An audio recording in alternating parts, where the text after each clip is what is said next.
Ndi Igbo ekedekwa m nke echi ya zero ndụ mmiri ndụ azụ. Biko ọ bụrụ na join the video because of cool down. Can I watch this video from beginning to the end? O nwere ife na-aga na social media eji afa m and afa gọvanọ eziokwu and it's high time I come out plainly, openly to address the issue, because if I did not come out now and address the issue, people will be thinking that no eziokwu, whereas is a capital lie. Get the issue. The issue is this. After maybe I post on social media that na kozaya nkoromo ugwo kwom 1 million, kwom 1 million, kwom 500,000, na kwom ugwo. According to the post na agaje that na after all our kozaya have did to me, that na there's a turn on Jpac against him, or turn on Jpac maybe na Nambo a church goer, a Zion member, and at the same time, Messiah. I don't know only post that number one. Did Zion pay me money to be speaking for Zion ministry? That is number one question. Or did Zion pay us money, not only me, about many comedians and content creators, bloggers in Southeast, to advertise his newly product, which is Zolobitas? Because I was doing live broadcast, I made mention of Zolobitas. People were saying, hey, you mentioned Zolobitas. Did I insult anybody? The answer is no. Now let me clear the air. From the time the Zolobitas got now 80% in production room, corporate, ka akuzayo nkubagoro ugwo bloggers, and they will appreciate through the name and the bank, Fidelity Bank, called Zolobitas account. All the money Akozayon na kuka we promote ore Zolobitas on through Fidelity Bank Zolobitas.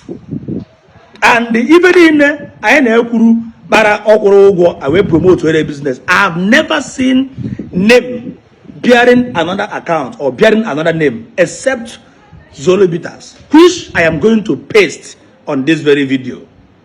Highlight here who know for the name. Can you na ajụjụ na ewe n'iwe ọ bụ na ị market ere mmadụ business here ọ kwụọ gị ụgwọ ọ bụrụ na ọ na bribe gị ọ kwụọ gị ụgwọ for job well done then na market ere business ọ bụrụ na bribe gị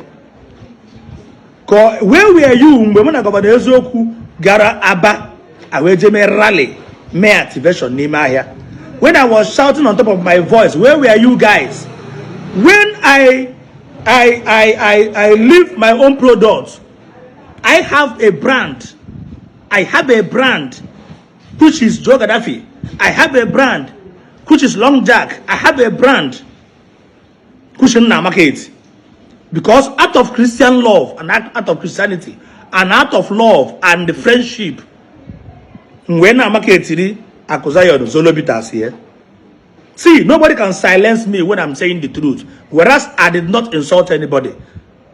I will address this thing the way people will understand it, because enough is enough. A lot of bloggers, I don't know what I did to people. But I'm mad for you the way it is. Attack here, they will arrest you. They will arrest you for what? For saying the truth? Or for clearing the air? Or for saying the thing the way it is? No, I want to know. Show me an alert, Akozayon Kurum, or anybody bearing anybody's name, then I will be on my nail and apologize to the whole world. Show me a single name bearing somebody's name or somebody's account which is not Zolobitas.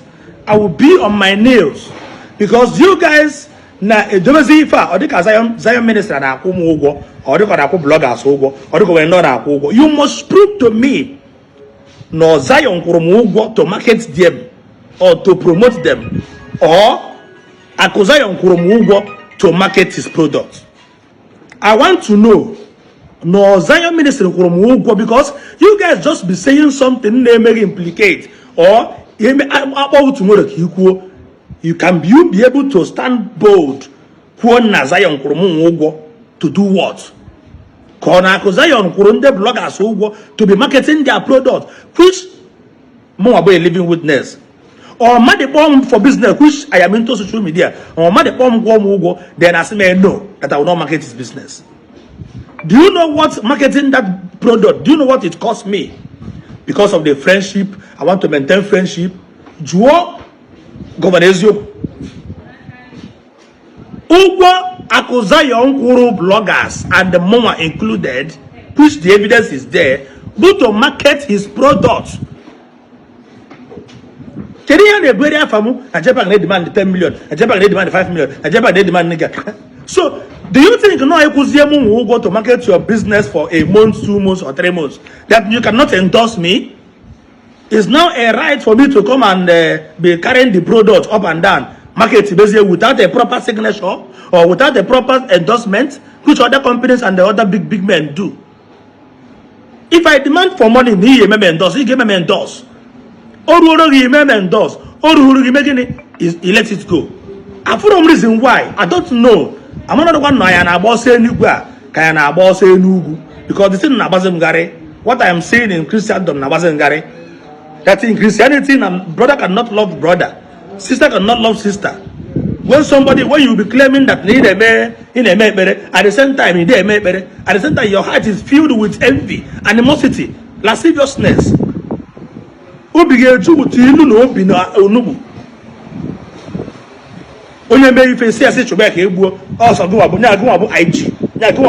IG, Inspector General Police, right? Give one Nigeria. Papa gave one Nigeria. Nigeria belongs to everybody. Nigeria belongs to all of us. We are all citizens and abide by the law. I did not insult anybody, and I'm not planning to insult anybody. But you cannot pocket me in your pocket, that I will not clear myself.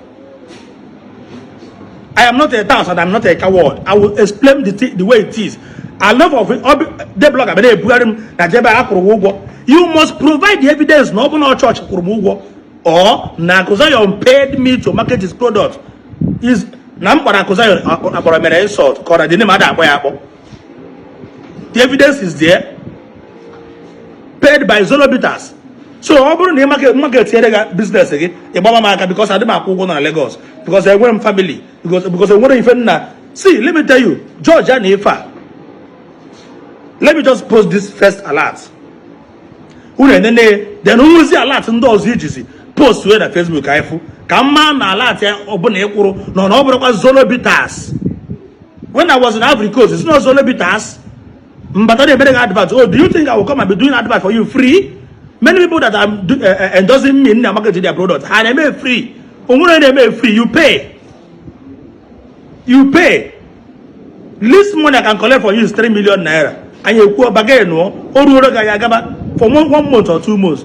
All may elapse, you pay another one. So you must show me the evidence. So once I see the evidence, no graph for you also. Now edited. Except Rumana. Chinyaki no yo. You guys owe me apology for you my name. So after my drum make a now it was a better for people and they believe, right? This is not a joker. And you come and you Bruno this message Abuja evangelist go be. See and then he hear Jpac here. Now no go but same authorized Jpac ego. He goes in the name on your approval. Now Burra Kuzayon and Amagetri Zolobitas, which the evidence is here.